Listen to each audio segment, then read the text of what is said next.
नमस्कार मित्रों, तो स्वागत है हमारे इस वीडियो में। तो ट्रिग्नोमेट्री अर्थात त्रिकोणमिति के अंतर्गत ये मेरा पहला वीडियो है, जिसमें हम बिल्कुल बेसिक से सीखेंगे त्रिकोणमिति, फिर एडवांस लेवल तक ले जाएंगे और पाठ्यक्रम कक्षा 10 के अनुसार होगा। तो त्रिकोणमिति का मतलब क्या है? अगर हम त्रिकोणमिति को दो शब्दों में तोड़ के देखें, त्रिकोणमिति, अब यहाँ पे त्रिकोण का मतलब होता है त्रिभुज, मिति का मतलब होता है मापना, अर्थात हम ट्रिग्नोमेट्री में त्रिभुज को मापते हैं। अब किस प्रकार के त्रिभुज पर हम ट्रिग्नोमेट्री का यूज करते हैं? तो हमारा जो त्रिभुज होता है वो होता है समकोण त्रिभुज। तो अब समकोण त्रिभुज क्या होता है? तो ऐसा त्रिभुज जिसका एंगल 90 डिग्री हो, अर्थात कोण 90 अंश का हो, उसको हम समकोण कहते हैं। तो ये हमारा समकोण त्रिभुज है।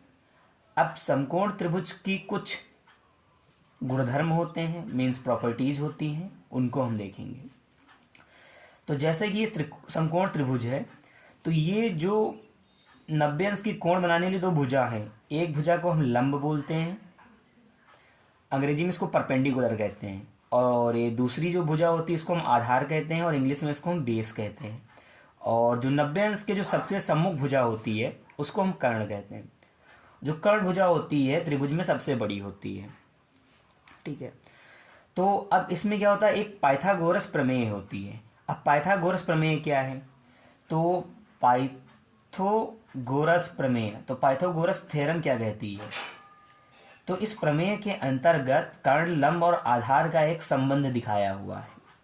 तो पाइथागोरस प्रमेय कहती है कि अगर कर्ण की भुजा का स्क्वायर हमेशा लंब के भुजा का स्क्वायर और आधार के स्क्वायर के योग के बराबर होगा, मतलब अगर कर्ण का स्क्वायर कर देंगे और लंब का स्क्वायर आधार का स्क्वायर करके ऐड कर देंगे तो उसकी वैल्यू हमेशा कर्ण के बराबर आएगी। तो ये पाइथागोरस प्रमेय आपको पता होनी चाहिए। अब इस संबंध से हम अगर कोई दो भुजाएं दी हों, तीसरी भुजा आसानी से निकाल सकते हैं। तो इसका उपयोग भी हम त्रिकोणमिति में करते हैं।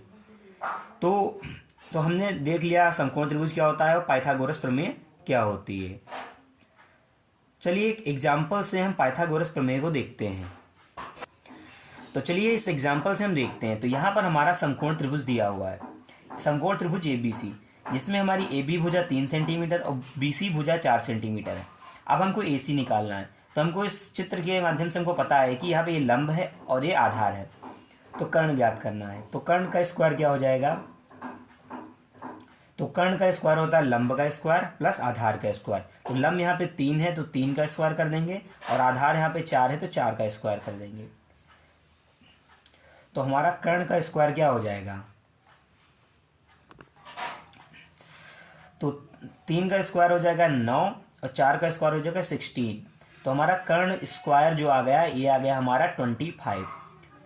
तो जो कर्ण स्क्वायर हमारा AC है, कर्ण AC, यहाँ पे कर्ण स्क्वायर दिया, तो कर्ण निकालने के लिए हम दोनों तरफ क्या कर देंगे, हम वर्गमूल ले लेंगे। तो यहाँ से हमको कर्ण मिल जाएगा 5, मतलब AC की वैल्यू हो जाएगी 5 सेंटीमीटर, क्योंकि सारी विमाएँ हमने सारे मात्रक हमने सेंटीमीटर में ले रखे हैं। तो आप देखे होंगे कि यहाँ पे कर्ण स्क्वायर में हमने जब वर्गमूल लिया 25 का, तो एक प्लस का 5 आएगा और एक माइनस का 5 आएगा। तो आपकी जानकारी के लिए बता दें कि लंबाई हमेशा हम धनात्मक अर्थात पॉजिटिव लेते हैं, इसलिए हमने 5 सेंटीमीटर को लिया और -5 को रिजेक्ट कर दिया। तो अब हम समझेंगे त्रिकोणमितीय अनुपात, जैसे sine, cosine, tangent, cotangent, secant, सारे हम त्रिकोणमितीय अनुपात को समझेंगे। तो अब हम सीखेंगे त्रिकोणमितीय अनुपात। तो यहाँ पर हमने डायग्राम बनाया है समकोण त्रिभुज का, जहाँ पे लंब, आधार और कर्ण है। तो त्रिकोणमिति के अंदर हम 6 अनुपात पढ़ते हैं। तो अब त्रिकोणमिति अनुपात में हम भुजाओं को कंसीडर करते हैं। तो जैसे हमको साइन चाहिए और एक एंगल, कोण को, साइन थीटा। अब थीटा क्या है? थीटा हमारा कोण है। तो जिस कोण को हम कंसीडर करेंगे उसी के हिसाब से चीज़ों को हम लिखेंगे। केवल अगर आप साइन लिख देते हैं तो इसका कोई अपना अलग महत्व नहीं है। तो साइन थीटा पूरा लिखेंगे एंगल के साथ। अब सबसे ध्यान देने वाली बात क्या है कि बहुत सारे छात्र इस चीज़ में कंफ्यूज हो जाते हैं कि अब लंब, आधार और कर्ण में, तो कर्ण तो हमको पता है कि 90 अंश के सामने वाली भुजा वाला होता है, लेकिन लंब और आधार कैसे डिसाइड करें? तो लंब का मतलब ये नहीं है कि हमेशा इस तरह से आप इस ओरिएंटेशन में आप डायग्राम बनाओ और ये लंब हो गया, तो कर्ण हमेशा फिक्स रहता है। अब लंब का मतलब क्या है? तो हमेशा लंब उसको मानेंगे जो हम कोण निकाल रहे हैं। जैसे यहाँ पे थीटा, इस कोण को देख रहे हैं, सी वाले को, तो इसके जो सम्मुख भुजा होगी उसको हमेशा लंब मानेंगे। अगर हम एंगल ए को कंसीडर करते तो लंब ये हो जाता और आधार ये हो जाता। तो हमेशा याद रखें कि कर्ण जो होती है 90 अंश के सामने वाली भुजा होती है, लंब हमेशा वो भुजा को लेकर चलते हैं जो हमारे कोण के सम्मुख होती है, जिस कोण को हम कंसीडर कर रहे होते हैं। तो ये बात हमेशा दिमाग में रखें। तो साइन थीटा बराबर क्या होता है हमारा? लंब बटा कर्ण होता है। तो साइन थीटा हमारा लंब बटा कर्ण होता है। तो लंब क्या है हमारा? ए बी है, और कर्ण हमारा क्या है? ए सी है। तो ये हो गया साइन थीटा। अब हम दूसरे रेशियो पे चलेंगे, कोसाइन पे। तो कॉस थीटा क्या होता है हमारा? तो कॉस थीटा होता है आधार बटे कर्ण। ये होता है हमारा आधार बटे कर्ण। तो आधार हमारा कितना है? BC है, और कर्ण कितना है? AC है। तो BC बटा AC हो जाएगा। अब हम अगले रेशियो पे चलते हैं, टैन थीटा। टैन को हम टेंजेंट बोलते हैं, लेकिन शॉर्ट में टैन लिखते हैं, टैन थीटा। तो टैन थीटा होता है लंब बटा आधार। तो टैन थीटा हमारा होता है लंब बटा आधार। तो यहाँ पे लंब की वैल्यू कितनी है? AB है, आधार की वैल्यू कितनी है? BC है। तो हमारे तीन अन्य जो त्रिकोणमितीय अनुपात हैं वो है कॉसेक थीटा, सेक थीटा और कॉट थीटा। तो जो कॉसेक थीटा होता है साइन थीटा का विपरीत होता है, और कॉस थीटा सेक थीटा का उल्टा होता है, और कॉट थीटा टैन का उल्टा होता है। तो अगर हमारा साइन थीटा लंब बटा कर्ण है, तो कॉसेक थीटा हो जाएगा 1/sin थीटा, मीन्स हो जाएगा कर्ण बटा लंब हो जाएगा। तो इसकी वैल्यू हो जाएगी AC/AB। अगर हमको तीन रेशियो पता है तो तीन आसानी से निकाल सकते हैं। तो सेक थीटा क्या होता है? सेक थीटा होता है 1/cos थीटा, तो कर्ण ऊपर आ जाएगा बटा आधार, और ये हो जाएगा AC/BC, इस तरह से। और हमारा जो कॉट थीटा है, तो कॉट थीटा 1/tan थीटा क्या हो जाएगा? तो ऊपर आ जाएगा आधार और नीचे आ जाएगा लंब, आधार बटा लंब, ये हो जाएगा BC/AB। तो आई होप आपने सारे त्रिकोणमितीय अनुपात समझ लिए होंगे, और हम एक अच्छा सा एग्जाम्पल लेकर आपके सारे डाउट्स क्लियर हो जाएंगे, और उसमें हर एक वैल्यू को मैं लिख के बता दूंगा कि कैसे त्रिकोणमितीय अनुपात ज्ञात करते हैं।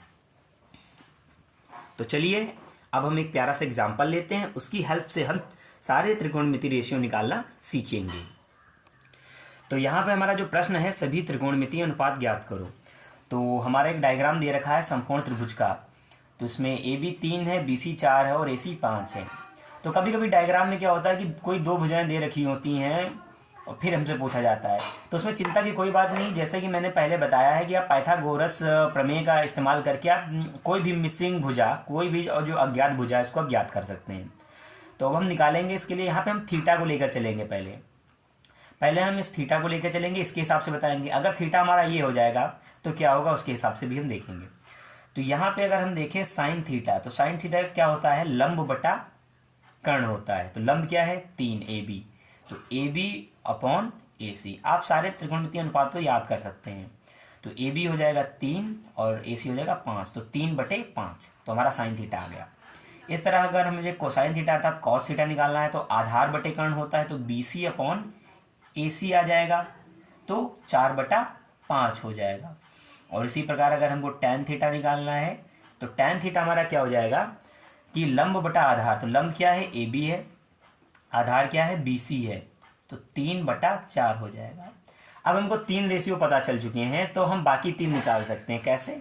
हमारा जो कॉसेक थीटा होता है ये होता है 1/sin थीटा, तो ये क्या हो जाएगा? तो 5/3 हो जाएगा। इसका बिल्कुल उल्टा कर देंगे।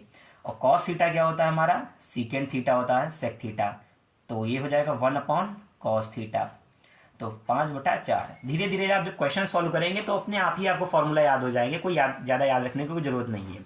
आप सिंपल सा क्वेश्चन सॉल्व करते समय अपना एक सीट बना के रखें, फॉर्मूला सीट, उसका इस्तेमाल करें। जितना आप इस्तेमाल करेंगे उतना आप सीखते चले जाएंगे, क्योंकि मैथ कोई रटने की चीज़ नहीं है।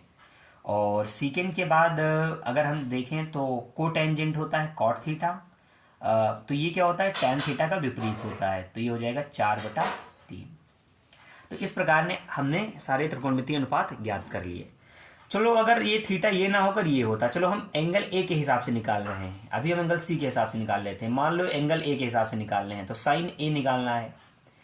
तो अब हमको क्या बताया था मैंने पहले आपको कि जो एंगल होता है उसके सामने वाली भुजा लंब हो जाती है। तो साइन ए, तो साइन एंगल ए क्या होता है, लंब बटा कर्ण होता है। तो लंब इसके सामने की भुजा ये हो जाएगी, तो ये हो जाएगा बी सी, और कर्ण तो अपना वही है ए सी, तो ये हो जाएगा 4/5।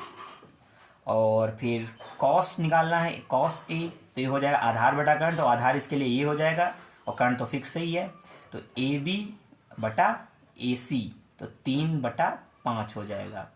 और टैन ए अगर हम याद करेंगे तो टैन ए एंगल टैन, तो ये लंब बटा आधार होता है, तो लंब ये हो जाएगा B C upon A B, तो ये हो जाएगा 4/3। बाकी हम इस जो फॉर्मूले दिए हैं गिवन है उसके हिसाब से हम cosec A sec A cot A आसानी से ज्ञात कर सकते हैं। तो आज के वीडियो में हमने सबसे पहले सीखा कि त्रिकोणमिति क्या होती है, उसके अंतर्गत हम करते क्या हैं, समकोण त्रिभुज के बारे में सीखा और त्रिकोणमिति अनुपात के बारे में सीखा। तो आज के वीडियो में बस इतना ही। नेक्स्ट वीडियो में हम इसके अगला पार्ट कवर करेंगे, और इस वीडियो की कमेंट बॉक्स में आपको एक प्रैक्टिस सीट की लिंक मिल जाएगी, वहाँ से आप सारे क्वेश्चंस प्रैक्टिस कर सकते हैं आसानी से। तो इतना पढ़ने के बाद अगर आप एनसीईआरटी बुक आपके पास होगी तो एनसीईआरटी बुक में आप त्रिकोणमिति जो है उसकी पहली प्रश्नावली के बहुत सारे प्रश्न हल कर सकते हैं, आपसे हर एक प्रश्न बन जाएगा। तो अपना समय देने के लिए धन्यवाद। मिलते हैं इसके नेक्स्ट पार्ट में। इस चैप्टर के 3 पार्ट होंगे और ऊंचाई और दूरी के भी 2 पार्ट होंगे, तो पूरे 5 पार्ट में हम आपका पूरा 12 अंक का त्रिकोणमिति कवर करेंगे, जो यूपी बोर्ड क्लास 10 के लिए बहुत ही इंपॉर्टेंट है। अगर आप इस सीरीज को फॉलो करेंगे, at the end you will see what is the benefit of this series.